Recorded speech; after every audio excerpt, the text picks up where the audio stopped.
Praise the Lord. जय मसीह की यीशु से है। मैं आपका होस्ट निकोलस कांडेंग एल एलोहिम मिनिस्ट्री में आपका फिर से स्वागत करता हूँ। दोस्तों, आज भस्म बुधवार है और मैं इस बार अपने इस लेंट को पूरे 40 दिन उपवास करना चाहता हूँ। प्रार्थना कीजिए कि मैं इस 40 दिन को पूरी अच्छी रीति से फास्टिंग को मैं बिताऊं, आपके लिए प्रार्थना करूं, आपके लिए बहुत सारे वचन इन 40 दिनों में मैं आपको लेते आऊं। तो आज मैं जो वचन आपके सामने बांटना चाहता हूं या ऐसे व्यक्ति की गवाही आपके सामने लाना चाहता हूं जो एक साधारण सा व्यक्ति था, लड़का था, परंतु वो महान अगुवा बना। आइए उसके इस महानता को परमेश्वर ने कैसे प्रकट किया हम उसके जीवन से जानेंगे। इसके पहले हम प्रार्थना करें। प्यारे पिता परमेश्वर, हम आपको धन्यवाद करते हैं। इस समय मैं अपने आप को तेरे हाथों में सौंपता हूँ। मेरे वचन, बोली, हाव भाव सब कुछ आप पे समर्पित होने पर मैं प्रार्थना करता हूँ प्रभु, मेरे सुनने वाले श्रोता भी तेरे वचन से आनंदित होने पर। हम सब बातों के लिए तुझे धन्यवाद करते हैं जो फास्टिंग में आपने हमारी सहायता की है। ऐसे 40 दिन अब से पिता लगातार आप हमारे साथ रहिए। हमारे फास्टिंग के 40 दिन आज मैं अपने श्रोताओं के साथ एक वाचा बांधता हूँ कि मैं उनके लिए वीडियो बनाऊंगा। प्रभु धन्यवाद करते हैं ताकि वे लोग मेरे साथ इस रीति से जुड़े और आपकी महिमा करने पाए। यीशु के नाम से आमीन। दोस्तों, हम लोग वचन निकालते हैं अविलंब। अगर आप लोग मेरे साथ बाइबल लेके बैठेंगे तो बहुत अच्छा होगा। चलिए, पहला इतिहास 16 उसका 11, उसमें ऐसा लिखा है, यहोवा और उसकी सामर्थ की खोज करो और उसके दर्शन के लिए लगातार खोज करो। आप लोग के लिए मैं फिर से पढ़ूंगा और इसे आप लोग रिमाइंड कीजिएगा, बार बार रिमाइंड कीजिएगा। यहोवा और उसकी सामर्थ की खोज करो और उसके दर्शन के लिए लगातार खोज करो। यहाँ 3 बातें आपको स्पष्ट बताई। सबसे पहले कि आपको यहोवा को खोजना, पहले यहोवा को खोजना है। फिर दूसरा, उसके सामर्थ की खोज करना है। तीसरा, उसके दर्शन के लिए लगातार खोज करना। ये 3 बातें आज हम यीशु के जीवन से देखें। यीशु वही व्यक्ति है जो एक साधारण सा लड़का हुआ करता था, परंतु अंत आते आते वो महान अगुवा कैसे बन गया। आइए, उसके विषय में परमेश्वर ने कुछ बातें कही है जिसे मैं आपके सामने पढ़ सुनाना चाहता हूं कि आप उसके बारे में देख ले कि परमेश्वर ने उसके बारे में क्या बातें कही। यहोशू 1 अध्याय 7 से 9 में, यहोशू 1 अध्याय 7 से 9 में क्या लिखता है, इतना हो कि तू हिवाव बांध कर और बहुत दृढ़ होकर व्यवस्था जो मेरे दास मूसा ने तुझे दी उन सब के अनुसार करने में चौकसी करना और उसमें से ना तो दाहिने मुड़ना ना बाएं मुड़ना। तब जहां जहां तू जाएगा वहां वहां तेरा काम सफल हो जाएगा। व्यवस्था की इस पुस्तक तेरे चित्त से कभी ना उतरने पाए, उसी में दिन रात ध्यान लगाए रहना, इसलिए कि जो कुछ उसमें लिखा है उसके अनुसार करने की चौकसी करे, क्योंकि ऐसा ही करने से तेरे सब काम सफल होंगे और तू प्रभावशाली होगा। क्या मैंने तुझे आज्ञा नहीं दी?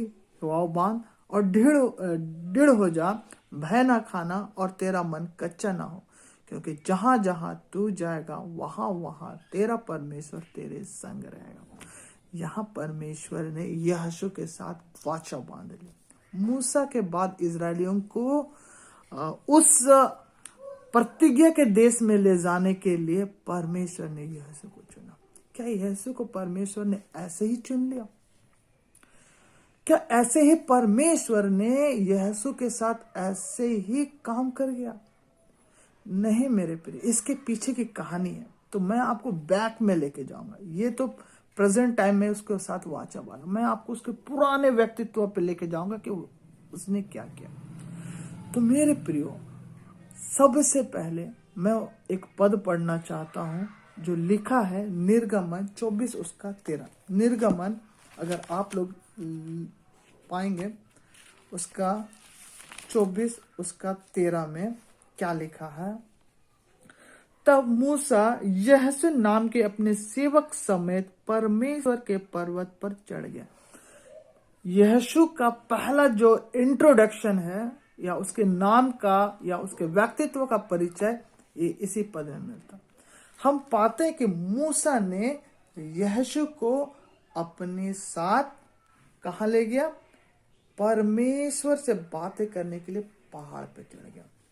अब मेरा पॉइंट आपके पास सुनने को, क्या यहोशू अपनी मर्जी से गया या मूसा ने उसका चुनाव किया, या क्या है कि उसने उस करीबन 6.5 लाख पुरुष में, और पुरुष बच्चों की मैं गिनती निकाला, हमको लगता है कि यह उस समय जवान हो रहा था, तो 6.5 लाख की गिनती में, और बच्चों की तो मैं गिनती ही नहीं बता, इजरायली जो मूसा के साथ चल रहे थे, उसमें से मूसा ने यहोशू को कैसे चुनाव किया? मेरे प्रियो, यहां पर मूसा का चुनाव नहीं था, मैं आपको बताना चाहता हूं, यहां चुनाव था यहोशू का। अगर कोई सेवक मुझे बोले निको चलो मेरे साथ परमेश्वर के लिए बातें करने के लिए हमको जाना, मैं बोल दूंगा नहीं मेरे पास समय नहीं है, तो क्या बोलूंगा? उस सेवक ने मुझे चुना लेकिन मैंने तो नहीं चुना ना। परंतु मूसा ने जब यहोशू को कहा होगा तो यहोशू ने उसका चुनाव किया कि हाँ मैं आपके साथ जाऊं। तो पहला यहोशू का व्यक्तित्व पता चलता है कि उसने चुनाव किया किसका? परमेश्वर के दास का फॉलो करना, यानी उसका पीछा करना। क्यों? क्योंकि इसी के माध्यम से हम परमेश्वर तक पहुंचे। मैंने क्या कहा? पहला इतिहास 16 उसका 11 में क्या लिखा? पहले परमेश्वर को खोजना, फिर उसके सामर्थ्य को खोजना और उसके दर्शन लगातार खोजना। तो इस प्रोसेस में जाने के लिए उसके लिए सबसे बड़ा रास्ता कौन था? मूसा। एक तरफ इजरायली थे जो कुड़कुड़ा रहे थे और एक तरफ मूसा था जो परमेश्वर के साथ चला। तो जब यहोशू ने चुनाव किया कि मैं इनके समान हूं कि मैं इसके लिए जाऊं, क्योंकि वो परमेश्वर का खोजी था, वो खोज कर रहा था। सो बोला कि इसके साथ, इन इजरायली जाति के कुड़कुड़ाने वाले लोगों के साथ मैं रहूंगा तो मैं परमेश्वर के साथ कभी मेल नहीं कर पाऊंगा, मैं खोज नहीं पाऊंगा। इसलिए उसने चुनाव किया। इसलिए मैं बोलता हूं मूसा ने नहीं चुना, चुनाव किया यहोशू ने, और वो कदम बढ़ाया। पहला कदम उसका था चुनाव किया। उसने अपने लिए पृथ्वी में एक दास को चुना ताकि वो उसको कहां ले जाए? परमेश्वर के पास ले जाए। दूसरा हम लोग उसका देखते हैं, उसने चुनाव किया परमेश्वर के निकट रहने का। क्या हुआ कि जब परमेश्वर के साथ मूसा बातें करता था, 30 दिन 40 दिन पहाड़ में रहता था, तो क्या यहोशू उसको पहुंचा करके पहाड़ के चोटी तक वो आ गया? आइए इसी बात को जानते हैं। हमें मिलता है निर्गमन 24, 15 और 18 पढ़ते हैं। 24, 15 उसका 18 है। जब मूसा पर्वत पर चढ़ गया और बादल ने पर्वत को छा लिया, तब यहोवा के तेज ने सीनै पर्वत पर निवास किया और वह बादल उस पर 6 दिन तक छाया रहा, और 7वें दिन उसने मूसा को बादल के बीच से पुकारा। इजरायलियों की दृष्टि में यहोवा का तेज पर्वत की चोटी पर प्रचंड आग के समान दिखाई पड़ता था। तब मूसा बादल के बीच में प्रवेश करके पर्वत पर चढ़ गया और मूसा पर्वत पर 40 दिन रहा। ठीक है, अब मैं परमेश्वर की उपस्थिति को बता रहा हूं। क्या हुआ? सीनै पर्वत पर जब ये लोग दोनों चढ़े, तब परमेश्वर का तेज सीनै पहाड़ पर उतर आया और 6 दिन तक बादल ठहरा रहा। और ये 6 दिन का दर्शन जो नीचे में इजरायली लोग कैसे देख रहे? आग के समान देख रहे। वचन बोलता है कि प्रचंड आग के समान, प्रचंड मतलब छोटा दिया जैसा आग नहीं जला, प्रचंड। अगर आप भी कहीं आग का अभिषेक देख रहे होंगे या आग का भयानक जलने वाला, वैसा सिय्योन में। और उन्हीं के बीच में कौन है? ये 2 प्राणी, मूसा और यहोशू है। इजरायलियों में हिम्मत नहीं कि वो पहाड़ चढ़े, लेकिन मैंने कहा ना, यहोशू ने चुनाव किया कि मैं परमेश्वर की उपस्थिति को पाना चाहता हूं, इसलिए दास के साथ जाऊंगा ताकि वो मुझे परमेश्वर तक ले जाए। और ऐसा हुआ कि बादल 6 दिन तक रहा और 7वें दिन बादल में से आवाज आई, मूसा तुम आ जाओ। तब मैं सोचता हूं कि परमेश्वर ने जब उसको पुकारा तो मूसा ने अपने आप को यहोशू से अलग किया और वह स्वयं अकेले गया। तब क्या यहोशू पर्वत से उतर गया, या फिर वो जो परमेश्वर की संगति थी 6 दिन तक, 7वें दिन तक, क्या उसके बाद से वो आ गया? नहीं मेरे प्रियो, परमेश्वर का वचन मैं आपके लिए पढ़ता हूं। निर्गमन 32 उसका 17, निर्गमन 32 उसका 17 में क्या लिखता है कि जब यहोशू को लोगों के कोलाहल का शब्द सुनाई पड़ा तब उसने मूसा से कहा, छावनी से लड़ाई का सा शब्द सुनाई पड़ता। देखिए, ये पद जाहिर कर रहा है कि यहोशू नहीं उतरा था।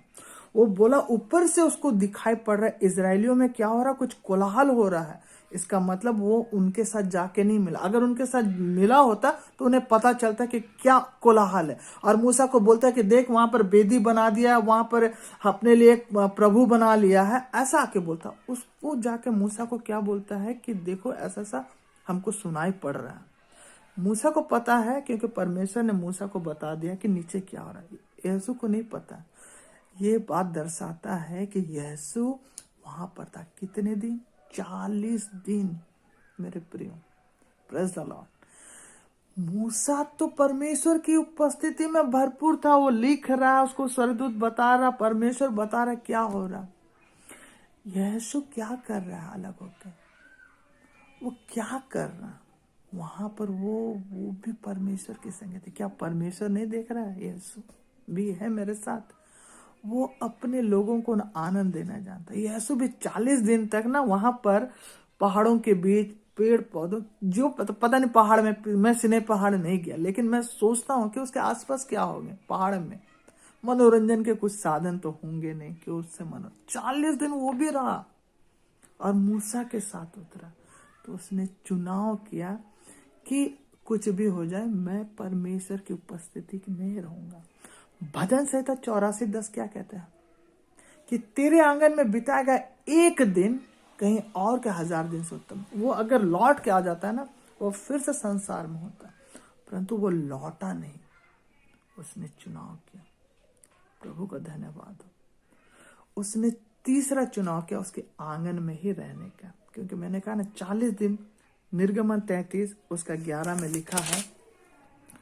निर्गमन 33 उसका 11 में लिखा हुआ, देखिए क्या लिखा। निर्गमन 33 उसका 11 में लिखा हुआ है, तब यहोवा मूसा से इस प्रकार आमने सामने बात करता था जिस प्रकार कोई अपने भाई से बातें करे।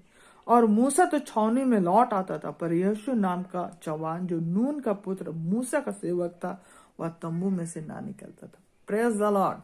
देखिए अब क्या हुआ। पहला स्टेप उसने किया चुनाव। दूसरा उसने क्या किया कि उसके निकट ही रहने का।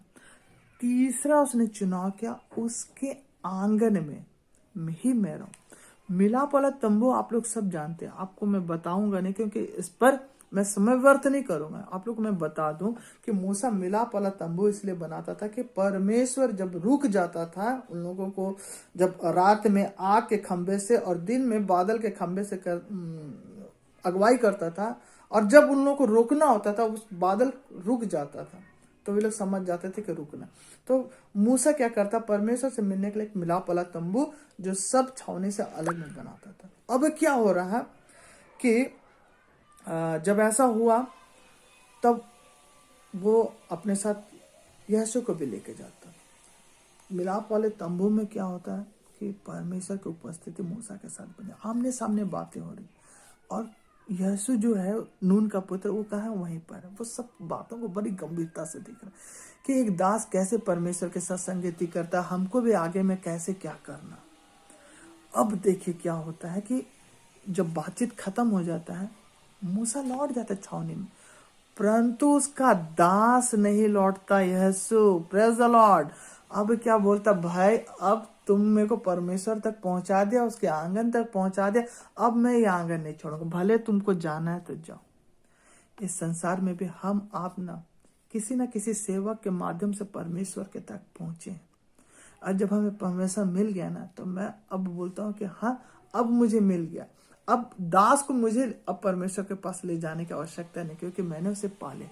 यीशु ने वो पा लिया, इसलिए अब क्या किया उसने, यीशु को वहां आप जा सकते तो चल जाइए। बोला ही होगा यीशु मैं तो जा रहा हूं, तुम जाओगे? बोले मैं नहीं जाऊंगा, मैं ही रहूं। क्यों? क्योंकि वो उसकी पवित्र उपस्थिति को तब तक पाना चाहता है जब तक वो उसे मिल नहीं जाता है। मैंने कहा ना 16:11 में क्या है, परमेश्वर को खोज करो, उसकी सामर्थ को खोज करो और उसके दर्शन के लिए लगातार खोज करो। ये तीनों बातें यीशु के साथ पूरी हो रही है। ये तीनों बातें पूरी हुई। क्या पाया फल में? तब ये जब इतना बातें हुआ, क्या फल में क्या पाया? कुछ तो पाया होगा। परमेश्वर भी देखा है, बोलता जो मेरा खोजी होता उसको तो हमको बहुत कुछ देना है। तो क्या पाया? सबसे पहला उसने विश्वास पाया। Praise the Lord. कैसे? देखिए मैं बता रहा हूं। गिनती 27 उसका 18, गिनती 27 उसका 18। अगर है आप लोग बाइबल निकाल सकते हैं तो जल्दी जल्दी निकालिएगा तो अच्छा रहेगा। 27 उसका 18, उसमें ऐसा लिखा, यहोवा ने मूसा से कहा, तू नून के पुत्र यीशु को लेकर उस पर हाथ रख। वह ऐसा पुरुष है जिसमें मेरा आत्मा बसा है। वह ऐसा पुरुष है जिसमें मेरा आत्मा बसा है, क्योंकि परमेश्वर ने उस पर अपना आत्मा बसाया। ठीक है, तो अब उसने जो विश्वास पाया, मैं क्षमा चाहता हूं कि ये वाला वचन विश्वास से रिलेटेड नहीं है, क्योंकि परमेश्वर ने मूसा को यीशु की गवाही दी है। हम लोग बात कर रहे थे विश्वास कैसे पाया, विश्वास वो देखने के लिए गिनती 14 उसका 6, सॉरी हमने गलत पढ़ दिया था, माफ करिए। लेकिन हम लोग देखें विश्वास 14 का 6 में कैसे पाया। तब नून का पुत्र यहोशू और यपुन्ने का पुत्र कालिब, जो देश के भेद लेने में से थे, अपने वस्त्र को फाड़ कर कहा, इज़राइल की सारी मंडी से कहने लगे, जिस देश का भेद लेने हमको इधर उधर घूम कर आए हैं वह अत्यंत उत्तम है। यदि यहोवा हमसे प्रसन्न है तो आओ हम उस देश में जिसमें दूध और मधु की धाराएं बहते पहुंचकर उसे देगा। केवल इतना करो कि तुम यहोवा के विरुद्ध बलवा ना करो और ना तुम उस देश से डरो, क्योंकि वह हमारी रोटी ठहरेंगे। ये बातें जो मिलती है पाते हैं कि 14:6 से 9 में उसने कहा कि जब 40 लोग अलग बात बोल रहे थे, जो भेद लेने गए थे, 2 लोग अलग बात बोल रहे थे। क्यों बोल रहे थे? क्योंकि उन लोग में परमेश्वर का विश्वास था। उसमें एक था कालेब और एक था यीशु। यही यीशु आत्मा जो परमेश्वर के साथ रह रहे का उसमें विश्वास आ गया कि अब परमेश्वर मेरे साथ है, क्योंकि परमेश्वर का वचन मैंने वाचा बताया ना कि जहां जहां तू जाएगा तेरा काम सफल। वो जान गया कि अब मैं जो काम करूंगा परमेश्वर उसमें मुझे सफल करेगा। ये विश्वास आ गया। Praise the Lord.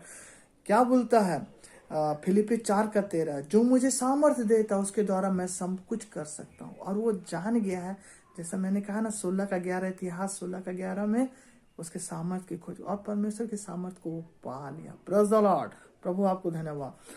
दूसरा है उसने परमेश्वर की आत्मा को पाया, जो मैंने पढ़ा गिनती 27 उसका 18 में जो वचन मैंने पढ़ा वो ये कि परमेश्वर ने अपनी आत्मा उसे दी। Praise the Lord. प्रभु को धन्यवाद। तीसरा, परमेश्वर की निकटता को पाया। परमेश्वर की निकटता का आभास हुआ। हम पाते हैं व्यवस्था विवरण 1 उसका 38, व्यवस्था विवरण 1 उसका 38, व्यवस्था विवरण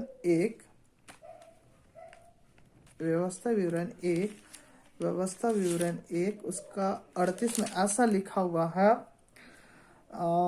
नून का पुत्र यीशु जो तेरे सामने खड़ा रहता है वह तो वहां जाने पाएगा, इसलिए तू उसको हिवा दे, क्योंकि उस देश में इजरायलियों के अधिकार में वही कर देगा, है ना, वही कर देगा। ये बातें उसकी निकटता को बताता है कि ये परमेश्वर से उसे पता चल रहा है कि वो उसके निकट कर देगा, उसके संबुद्ध कर देगा। व्यवस्था विवरण 31 उसका 23 और एक तो देख लेते। 31 उसका 23 में भी परमेश्वर ने उसके विषय में क्या कहा।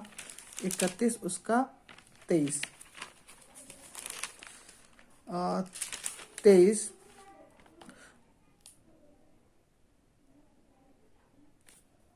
व्यवस्था विवरण 31 उसका 23।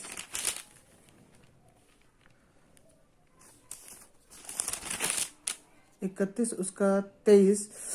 उसने नून के पुत्र यहोशू को आज्ञा दे, युवा बांध और दृढ़ हो जा, क्योंकि इजरायली को जो उस देश में जिसे उसने दिया, मैं उनसे शपथ खाई कि तू पहुंचाएगा और मैं आप तेरे संग रहूंगा। परमेश्वर बोला कि मैं आप तेरे संग रहूंगा और तू पहुंचाएगा। उसने परमेश्वर की निकटता को पा लिया। परमेश्वर का धन्यवाद हो।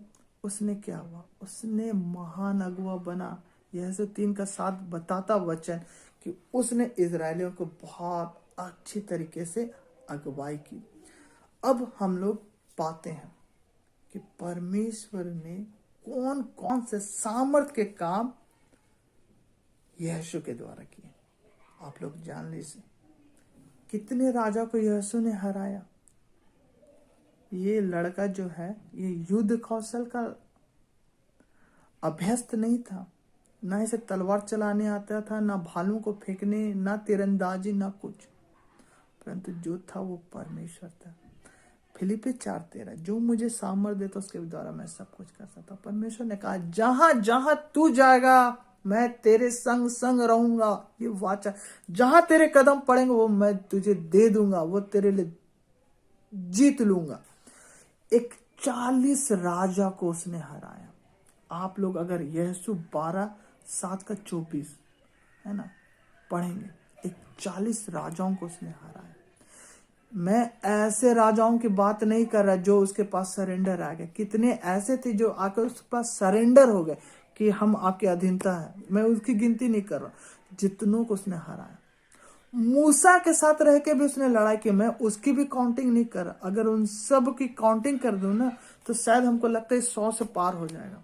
लेकिन उसने जो हराया अपने नेतृत्व में, जब मूसा हट गया अभी अपने नेतृत्व 40 राजाओं को हराया। 40 राजाओं का घमंड को चूर कर दिया उसने। एक साधारण से लड़का कहां से सामर्थ्य पा गया? वही सामर्थ्य जो उसने 16:11 में खोज रहा था कि यहोवा और उसकी सामर्थ और उसके दर्शन की लगातार, ये 3 बातें यहोशू के जीवन में लगातार चल रही थी। अब सामर्थ्य दिख रहा। प्रेज़ द लॉर्ड, प्रभु को धन्यवाद। दूसरा, यरदन के पानी में भी एक चमत्कार उसने किया था। यरदन के पानी, मैं वचन आपको बता रहा हूं, मैं पढ़ के नहीं बताऊंगा। यहोशू 3:13-17 क्या होता है कि जब अब यरीहो के पास जा रहे तो जिस जगह से उन्होंने चुनाव किया वो नदी, यरदन नदी छोटी मोटी नदी नहीं। अगर मैं तो सीकेपी में रहता हूँ और संजय नदी को देखता हूँ, बहुत छोटा सा नदी, नाला के समान दिखता है, उसको नहीं, यरदन नदी अच्छा खासा पानी रहता। अब उसने क्या किया, अपने जो लोगों को उसने क्या कहा कि जो वाचा का संदूक उठा रहे उनका पांव पड़ेगा और नदी का जो पानी है वो डिवाइड होगा, है ना। बिल्कुल ऐसी लाल समुद्र। मैं सोचता हूँ ये बातें उसने कैसे सीखी होगी। वो मूसा को लाल समुद्र को चीरते हुए, या मैं सोचता हूँ कि उसको देखा होगा। बिल्कुल उसके पास ये विश्वास हो गया कि अब वो जो मूसा के साथ हुआ था वो मेरे साथ भी होगा, यहाँ से भी मार्ग निकलेगा। Praise the Lord. और ऐसे ही हुआ। ये बातें उसके अंदर में कैसे आई? वो उसके दर्शन की खोजी था, उसके सामर्थ्य की खोजी था, और वो जान गया कि अब हम अगर ऐसा करेंगे तो ये निकलेगा, ये पानी भी होगा। और ऐसा हुआ। बताया है कि कैसे पानी एक जगह में जमा हो गया और इजरायली उस यरदन नदी को पार कर गया। आप देखिए तीसरा चमत्कार, यरीहो की दीवार का ढह जाना। यहोशू 6:20, मैं आपको 6:20 में आप पढ़ लीजिए कैसे ढह गया, क्या हुआ। यहोशू ने क्या कहा, तोप गोला मार दो, पत्थर मारो, दीवार ढह जाएगा। नहीं, कुछ नहीं बोला। क्या बोला अपने संदूक उठाने वाले लेवियों को, तुम लोग घूमते रहो घूमते रहो। कितना दिन हम बता रहे हैं, ऐसा करो कि 7वें दिन तक तुम लोग घूमो और उसके बाद ये तो स्वयं गिर जाएगा।